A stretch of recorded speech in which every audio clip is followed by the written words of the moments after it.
So friends, we're talking about these granola things, okay? Granola bites. And what does that 5 represent? Who can tell me what they think it represents? Meredith?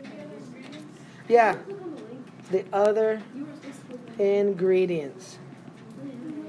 So there's just carbs, four per carb. Those 5 must be the other ingredients, right? We all good there? Yep. Okay. Then, down further. It says, Priya said that neither 8 nor 3 could be a solution. So, who can tell me, now I can't see it. What was that equation again? 4C plus 5 equals what? 27. So I'm going to test out 8 carbs and 3 carbs. So if I put an 8 in there, 32 plus 5 is 37. Does 37 equal 27? Nope, so 8 doesn't work. If I throw a 3 in there, 12 plus 5 is 17. Does 17 equal 27? Nope, so 3 doesn't work. So why is she right by saying no? She's right. Yeah, I'm going to say they don't satisfy the equation. It means when I use them for the number of carbs, it doesn't work. So let's find the solution. There is a number of carbs that works to get 27 calories, right? So I'm going to get that by subtracting 5 from both sides. 22 divided by 4. We got 5.5 carbs. So I would like it to say that, or something like C equals 5.5 would be great too. All right, you know me. Math is what? Communication. So just 5.5 there isn't always great. So Jada's on this bus, right? And she's getting to work. And to get her total, which it has us saying E, her total is the $12.20 an hour minus, wants H for that, minus the $7.15 bus ride, right? And that just summarizes our situation. Now down here it says she made $90.45, which means that $90.45 would equal the $12.20 per hour minus the $7.15. All right? The next thing it asks, does 4 satisfy that solution? How can I figure that out? 4 hours worked. I plug 4 in for hours, right? So 4 times $12.20 is $48.80. Minus $7.15 can't be $90, right? So does 4 work? No. So that's down here. Is 4 a solution? No. Then what's the next question so I can just write on the same screen? Is 7 a solution? Is 7 a solution? So to test that out, you do 1220 times 7 minus the 715. And what did that get us? I don't know. It gave us 85.4. Plus the 715. Plus the 715, right? So all you do is plug it in. 1220 per hour for 7 hours. Minus the $7.15. And that got us $78.25. So did that one work? Dang. Would guessing and checking be a great way to go about this, you think? Should I just try other hours? No, you can solve it. No, I can just solve this equation right here. So that's what I'm going to do. Pretty sure. So 90.45 equals 1220 minus 7.5. Remember that story about my Christmas? We got to undo this in a certain order. 1220H. Oh yeah, I missed that. Okay, so I need to add 715 to both sides first. Because she actually needs to make that much more money than her total because she has to pay the bus, right? So 90.45 plus 715 means she actually needs to earn 97.60. So how many hours would that take? 8. Would it divide by 1220 an hour to get 8 hours of work? They're going to take her 8 hours of work. So checking out these snacks.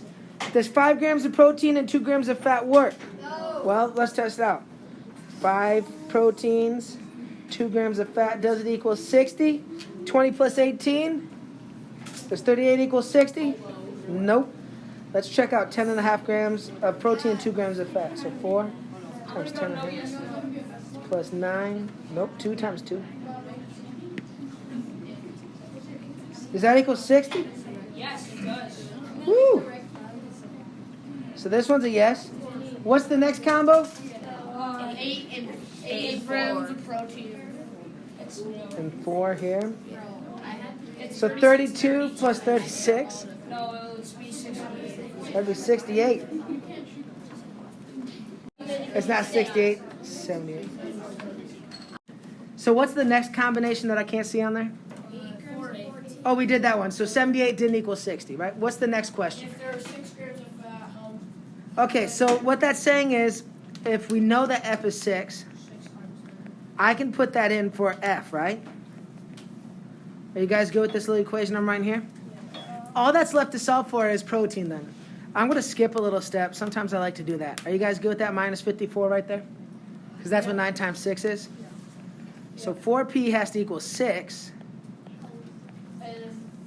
which means that is 1.5 grams of protein if I have 6 grams of fat. Now, how many combinations of fat and protein are going to work in our equation?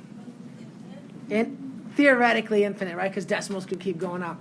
So that's why another way to answer this is going to be a graph, a line. And that line would have all the answers, right? Is there another question under there? It says, in this situation, Oh. is a solution to the equation. So that means grams of protein. If I knew how many grams of protein were in it, could I figure out the grams of fat? Yep. Yeah, if we have everything but one thing, we know using how to solve equations, we know we can get there. Okay, so checking out this snacks for a class trip. The first thing I noticed is I can do $6 a pound for almonds and $9 a pound for figs. And I like to just have that equation to start.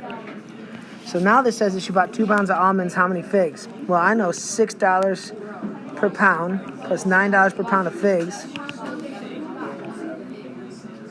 is 75. So I can subtract that $12 in almonds and then find out how many figs I got. So 9 times 7, that'd be 7 pounds of figs. Okay, now if we have 1 pound of figs, same equation. I know 6 times the number of almonds plus 9 times the number of pounds of figs, total 75. That means I got $9 in figs going on. And 75 minus 9 is going to give me 66, which tells me 11 pounds of almonds. So here's the equation. I liked it right from the start. And my variables, A is going to be pounds of almonds, and F is going to be pounds of figs. All right, so checking this out, this is all the answers that equal $75. So I'm going to choose point B right here, and that is point 11.1. And what 11.1 tells me is 11 pounds of almonds and 1 pound figs equals $75. That's what that tells me. All right, now if it's not on the line, let's say D, that is cornet 1.1. That means 1 pound of almonds and 1 pound of figs does not equal $75. It'd be $15, right? So that's what that tells us. So what I want us to know is every solution to this $75 total has to be on that line. And the reason we need that line is there are a lot of different combinations that could work. Any theoretical point on this line everywhere works. Any theoretical point not on it doesn't work. So here's another one. It's a lot like that book problem. There's a student. How much will she have in the account after 3 weeks? Well, there's already $475 in it. And then she's going to put $125 in each week for 3 weeks. And when I calculated that up, that gives me a total of $850 after 3 weeks. So now I want to know how long it's going to take to get $1,350. Well, she's going to try to get to $1,350 by doing $125 per week plus her $475 she already has. So this is actually y equals 125x plus 475. That's pretty much, my mind kind of goes there earlier, where total money is equal to the 125 a week plus the 475 that's already in there. But I'm trying to get to how long it'd take to get $1,350. So I'm going to subtract 475 a week that was already in there. And really what this equation says is $1,350 minus 475. To earn $875, $125 a week, it's going to take 875 divided by 125, 7 weeks. All right? So that'd go right there, 7 weeks. So let's take out the graph of this. All right? So that was the total money equaled 475 plus the $125 a week. So here's a graph of that. The next thing down here says add points. So all these points, here's where she started 0, 100, or 0, 475. All these points on here forever are going to be like how much money after so many weeks. So like right here, after 5 weeks, it's 1,100. So like 5 weeks is 1,100. And see how that's on the line? All right, and you could add infinite. So let's go somewhere crazy. Let's go 30 weeks. 30 weeks, 4,225. So 30 weeks, 4,225. So all combinations of money for weeks would be here. Now, one thing I might say is that it shouldn't be continuous because she's getting chunks. So I maybe say week to week we could just have dots, and that might be more appropriate. The next question is going to be how long to make $7,000. So I'm going along here. So I'm going up here to $7,000. Oh, and it's going to happen right here. Right, 52.2, I think. If I can get it. There it is, 52.2 weeks. So she'd have to work a 53rd week is what that means. 52.2. So here we got a different situation, and I'm going to go right to the equation. I got a 450-gallon tank. Okay, it's draining at 20 gallons per minute.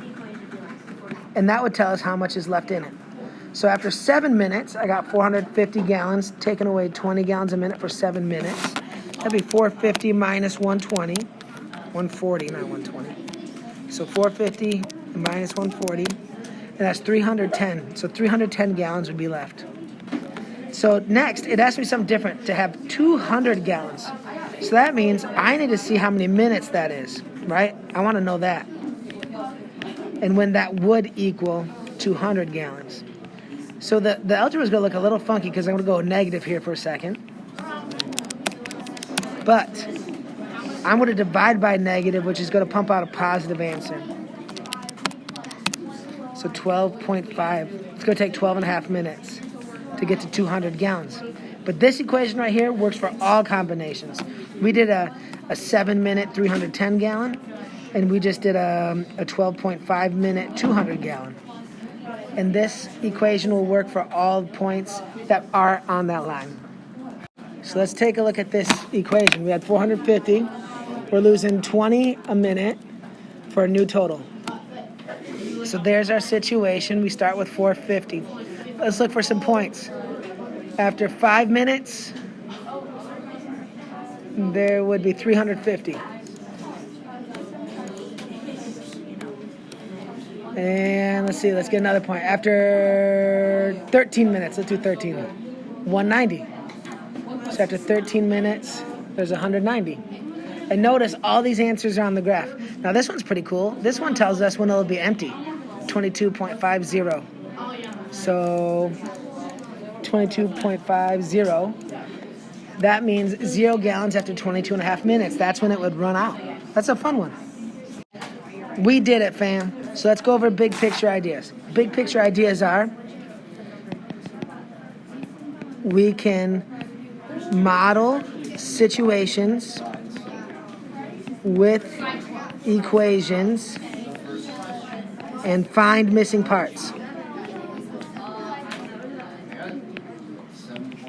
We also have infinite answers to 2 variable equations, and they are represented. They're all represented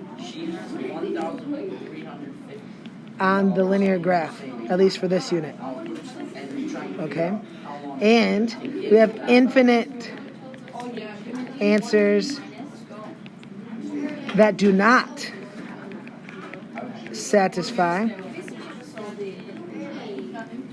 equation, and they are not on the graph. So those are the big ideas from today. It all works together, and it's all beautiful.